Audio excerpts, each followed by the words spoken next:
Cement mixer, inararo ang ilang sasakyan sa Makilala, Cotabato. Nawalan umano ng preno ang mixer at nagdire-diretso hanggang masalpok ang pader ng munisipyo. Representative Kiko Barsaga nilinaw na hindi siya na-diagnose ng anumang mental condition.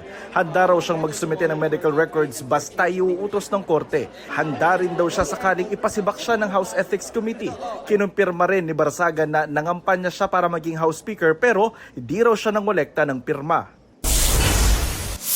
Pagtatapon ng basura sa mga pampublikong lugar sa Metro Manila kabilang ang mga daluyan ng tubig, may multa ng 5,000 piso. Alinsunod sa resolusyon ng Metro Manila Council. Kalahati naman yan ang magiging multa sa pateros.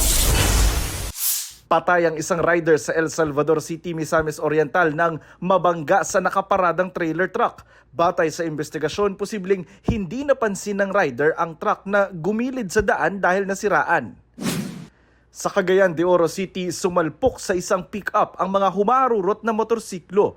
Tumilapon at umikot pa sa ere ang isang rider. UP naman ang bahagi ng pick-up. Nagpapagaling na ang mga rider at nakipag-areglo na umano sa driver ng nakabanggaan. Jonathan Andal nagbabalita para sa GMA Integrated News.